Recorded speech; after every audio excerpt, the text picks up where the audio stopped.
Hello students, as we are doing the chapter number 9, the living organisms and their surrounding, and in the last video we were discussing about the process of respiration in plants and animals or in living things.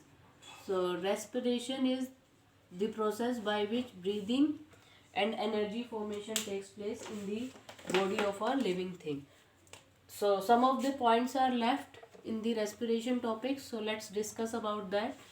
So breathing pattern of cow, dogs, cats is somewhat similar to the human beings, okay, but there are organisms like earthworm, okay. Earthworm do not have lungs for breathing. Earthworm breathes through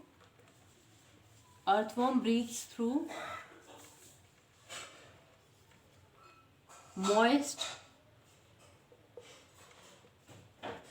skin, okay. Earthworm have moist skin and this skin is very thin also. Earthworm breathes through thin and moist skin, okay. So gaseous exchange takes place in earthworm with the atmosphere through their thin and moist skin, okay. And in the fishes, breathing takes place with the help of gills, okay. Breathing takes place with the help of gills. Fishes have special organ through which they breathe, and this special organ is gills. So the fish breathes by taking in water through the mouth and sending it to the gills. The fishes breathes the fish breathes by taking in water through its mouth and sending it over the gills.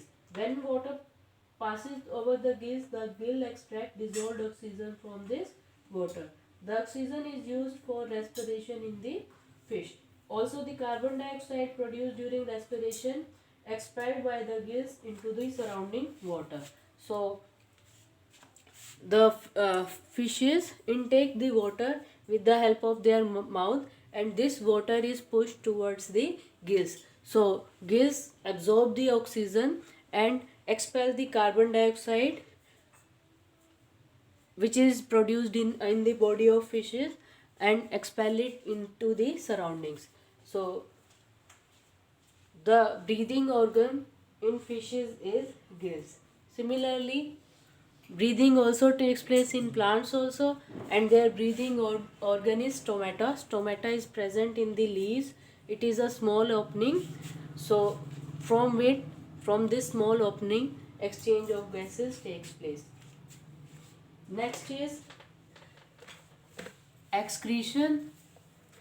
The next process is excretion. Excretion means removal of waste from the body of living things. Removal of waste from the body of living things, okay. We know that whatever we eat, only some of the amount is absorbed by our body and rest of it is excreted by our body in the form of urine, in the form of excreta also, okay. So all the living organisms perform the function of excretion, means removal of waste from the body of living things. So they remove solid waste from their body and they'll remove liquid waste also from their body. Also, they remove waste in the form of sweat also. Sweat also contains unwanted substance that is not required by our body. So sweat contains water, salt, urea, etc. And these are the waste which is present in our body, and these waste are harmful for our body. They are poisonous in nature, okay. Some of the wastes are poisonous in nature. For example, our body produce carbon dioxide na, so carbon dioxide needs to be excreted from our body. So excretion means removal of waste from the body of living things. So human beings removes waste in the form of gas. For example, we uh, release the gas in the atmosphere, that is carbon dioxide gas. uh, Waste is removed in the form of sweat also. Okay. Waste is removed, excess water, salt, and urea produced in our body is removed from our body. They need to be removed because these wastes are harmful in nature, or they are poisonous for our body. Similarly, plants also performs the function of excretion, means they remove the excess substances or extra substances present in their body. For example, during photosynthesis, oxygen is produced now. At that time, oxygen is the waste product or byproduct for the plant body, but it is useful for human being. Okay. Oxygen is the waste product produced during the photosynthesis process. So this oxygen is removed by the plant and it is released in the atmosphere.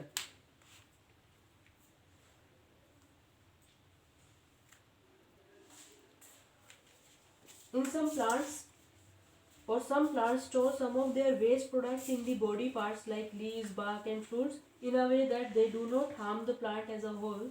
The plants get rid of these waste by shedding of leaves, peeling of bark, and felling of fruits. So sometimes plants store the waste product in their body in the form of leaves, in the form of fruits, in the form of bark, etc. And they get rid of these waste by shedding of leaves. Shedding of leaves means पत्ते जब गिर जाते हैं, so they are removing the waste from their body. Peeling of bark, जो plant की bark है, ठीक है, सॉलिड पार्ट होता है, वो रिमूव होने लग जाता है, and that part which is automatically removed is carrying the waste present in plant. And also the felling of fruit is also the sign that plant is removing the excess products from their body. Also some plants remove their waste product as secretions.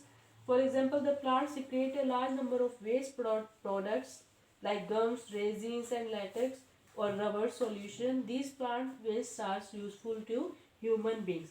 Some plants secrete the waste products. For example, the plants secrete a waste product like gum, latex, rubber solution, etc. But these products which are wasteful for plant is sometimes useful for human beings. Okay, next property that we are going to discuss, or that's characteristic of a living thing, is reproduction. Reproduction means living things produce new members of their species. Reproduction means living things produce their young ones. Living beings can produce new members of their species. So birth pattern in dogs, cats, cows, horse, etc. is similar to the human being, but some animals like birds and fish reproduce through eggs. Bird lay eggs which on hatching produce the young ones. So next important characteristic of living thing is reproduction. Living things reproduce or give birth to their young ones. Human beings give birth to the young ones. Okay. Chickens are hatched from the eggs of hens. Human beings reproduce by giving birth to babies. So all living things are able to reproduce their young ones. Also, if we talk about the plants, many plants reproduce through seeds. You can see the sprouts formation in sprouts formation whenever you are giving moistured environment to them, then seeds will start germinating. Okay. And it will give rise to a new plant. Similarly, you must have observed the potato. Sometimes potatoes have this kind of spot, and this kind of small spot is known as bud. And sometimes the from this bud new plants grow. Okay, from this bud new plants are grown, and this new plant will again give birth to the, or they will again reproduce the new potatoes. Okay, so plants produce, or plants reproduce through seed, and some plants reproduce through buds also. Some plants reproduce through buds also, and some plants reproduce through cuttings also. Okay, in some plants reproduction also takes place through cutting. So a small part of a plant which is removed by making a cut with a sharp knife is called a cutting. What is cutting? A small part of a plant which is removed by making a cut with a sharp knife is called cutting. A cutting may be a piece of stem, root, or even a leaf. The cutting should be made in such a way that there are some buds on it. In this method, a cutting of the existing plants having some buds on it taken, and its lower part is buried in the moist soil. After a few days, the cutting develops roots and grows into a new plant. So this type of method of reproduction is called cutting. Again I am repeating, in cutting, some of the part of a plant, for example leaf, stem, etc., roots, etc., is cut through a knife, and this cutted part is buried in the different soil, and after watering them for some days, that cutted part will germinate and grows into a fully grown plant. So plants reproduce themselves with the help of seeds. Some plants reproduce themselves with the help of buds. Some plants reproduce through cuttings. Cutting means if a tree is present, okay, if a tree is present, we will cut with the knife. When we can cut its stem, root, or even a leaf. The cutting should be made in such a way that there are some buds present on it. Buds are known as the growing points. Buds are the growing points. Okay, so non-living things cannot reproduce themselves. Okay, only living things are able to reproduce. Okay, next is, these were the characteristics of living things. Next is that living things have definite lifespan. Living things have definite lifespan. So what is a lifespan? The time period for which a living thing remains alive is called lifespan. Lifespan is the time duration for which living thing is alive. Okay, the time period for which a living thing remains alive is called its lifespan.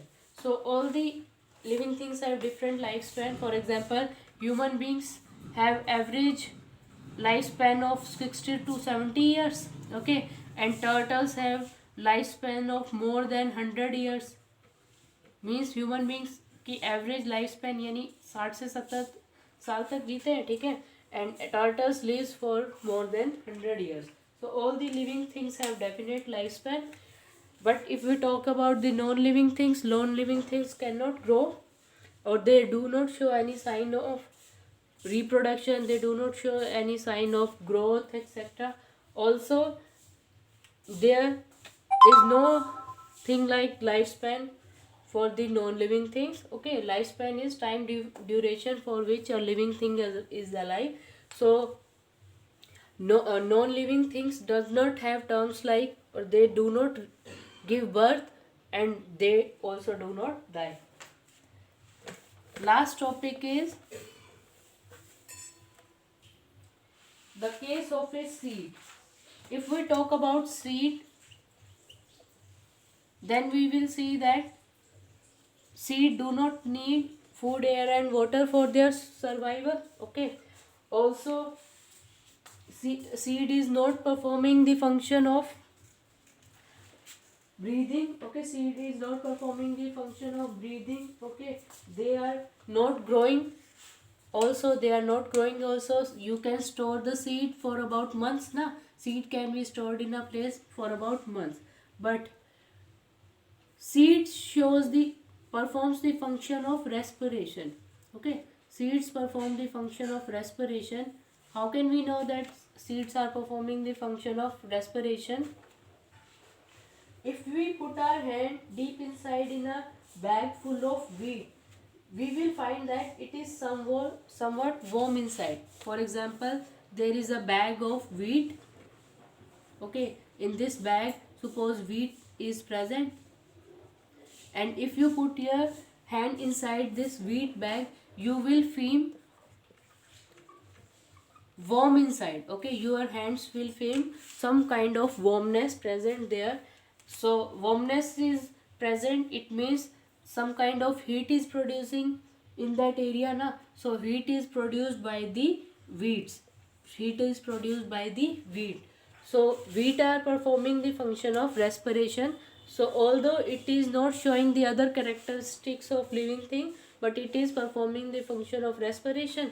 Okay, so we can say that seed is a living organism. Okay, we can say that seed is a living organism. Thank you.